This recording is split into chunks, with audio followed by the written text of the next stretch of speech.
Assalamualaikum warahmatullahi wabarakatuh. Baik, kita lanjutkan.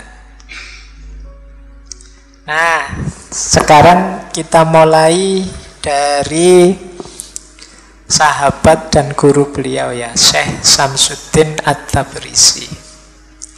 Masih berhubungan dengan persahabatan. Saya bilang tadi ini saya ambil dari kitab Qawaidul Ishq Al-Arbaun. Jadi 40 kaidah cinta. Baik, yang pertama dari Syekh Syamsuddin At-Tabrisi. Kesepian dan kesendirian adalah dua hal yang berbeda. Saat engkau kesepian, jiwamu mudah terperangkap dalam kesesatan. Sementara engkau mengira dirimu sedang berjalan di jalan yang lurus. Sementara merasa sendiri lebih baik untukmu, karena hal itu bermakna engkau tidak sendiri. Tetapi adalah lebih baik jika engkau menemukan seseorang, karena orang lain adalah cermin bagimu. Ingatlah bahwa engkau tidak bisa melihat dirimu kecuali dalam hati orang lain, dan melihat kehadiran Tuhan dalam dirimu. Jadi yang pertama ini menarik ya, bedanya kesepian dan kesendirian. Kalau kesepian ini kondisi jiwa yang konotasinya agak negatif. Orang bisa di tengah-tengah ngaji yang rame ini, tapi dia kesepian. Itu biasanya hubungannya dengan kondisi jiwa yang dia inginkan tidak ada. Terus dia merasa sepi.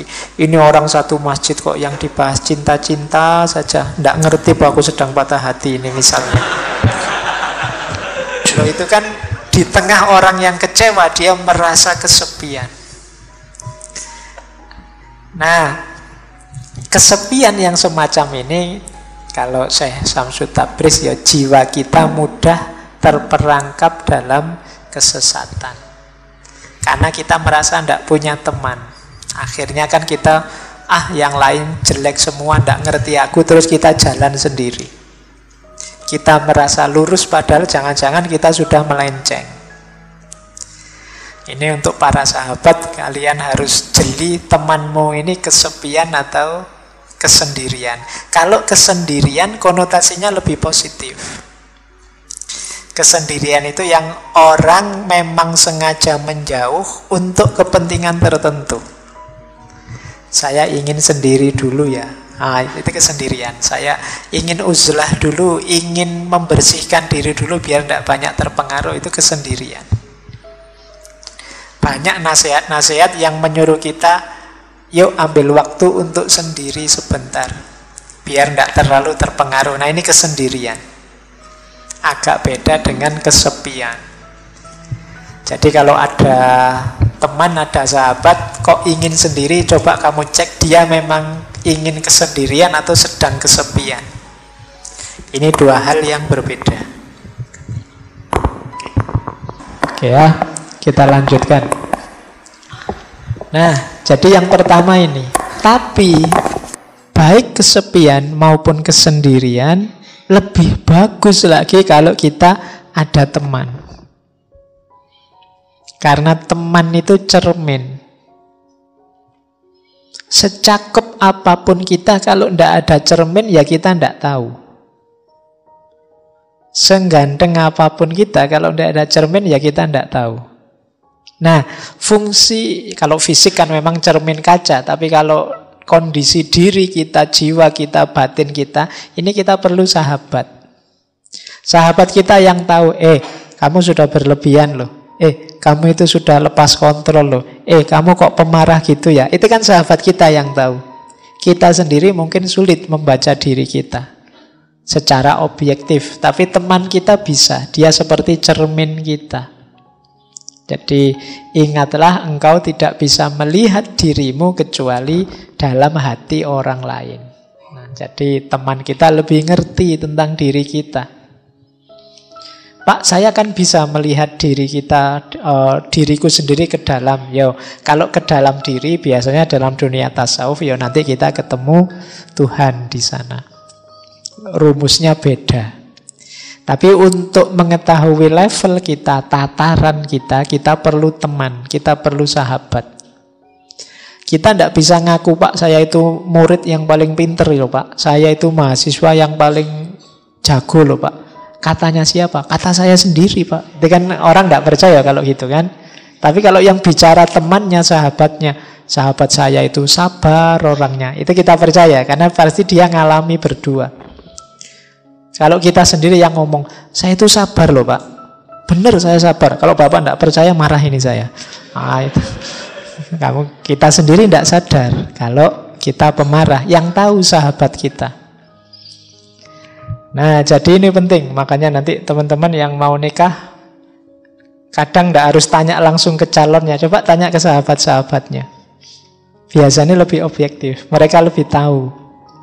Oh, kalau temanku yang ini anaknya begini, begitu. Kalau langsung ke orangnya, yo kayak tadi, sering pencitraan.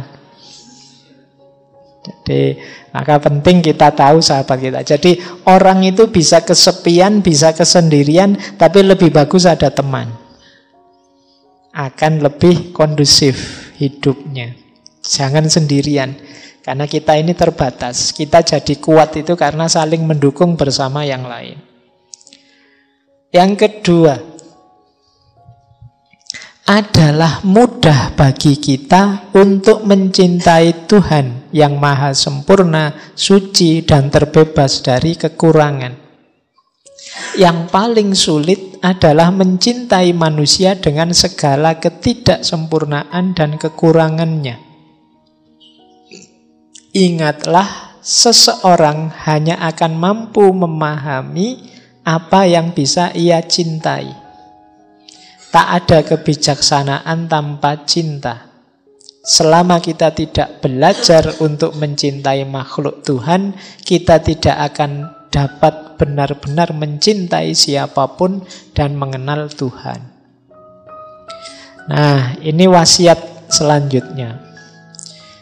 Mencintai sesama, mencintai manusia, bersahabat dengan sesama, itu hebat. Karena sebenarnya sulit. Kenapa? Orang itu serba tidak sempurna, serba kekurangan. Kan banyak orang itu, Pak, saya nyari sahabat orang baik-baik. Sulit loh kita nyari orang baik-baik itu. Selalu orang itu ada kurangnya, ada jeleknya. Tidak mungkin kita ketemu orang yang sempurna. Loh, kita bisa mencintai yang tidak sempurna, itu hebat. Mencintai Tuhan, mencintai Allah itu lebih mudah jalannya. Kenapa? Allah maha kuasa, maha indah, maha sempurna, mudah. Tapi mencintai manusia dengan banyak kekurangannya itu sulit. Ya boleh dicek lah, kalau teman-teman memperhatikan sahabat kita masing-masing, itu kan selalu saja ada jeleknya. Tapi kita bertahan tetap mencintai dia, itu luar biasa. Nah, berarti persahabatan itu memang sesuatu yang utama. Dan cinta kita pada sahabat inilah nanti yang jadi sumber kebijaksanaan. Yang bisa bijaksana itu orang yang ada di tataran cinta. Makanya filsafat itu filosofia. Cinta pada kebijaksanaan. Karena inilah level yang hanya bisa dicapai oleh para pecinta. Hanya yang mencintai, yang mau peduli.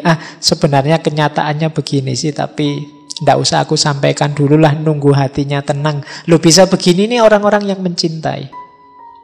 Kalau kita tidak peduli, tidak mencintai, Allah biar segera bebas tugas, tak kasih tahu sekarang aja, meskipun dia nanti jadinya kecewa atau jadinya marah-marah. Nah, ini levelnya mungkin kebenaran, tapi belum nyampe pada kebijaksanaan. Hanya orang-orang mencintai yang bisa bijaksana. Kadang-kadang mungkin kita punya sahabat yang cerewetnya luar biasa. Kalau ngomong tidak bisa berhenti misalnya. Tapi karena kita cinta padanya, kita peduli padanya, kita bisa menampung sebanyak apapun kata-katanya. Dan kita bijaksana untuk tidak begitu saja marah-marah padanya, begitu saja meninggalkannya. Jadi hanya orang yang bijaksana, hanya orang yang mencintai yang bisa bijaksana. Nah, jadi rumusnya tadi ya, mencintai orang lain itu hebat. Kalau kita bisa mencintai, itu alamat kita bisa bijaksana.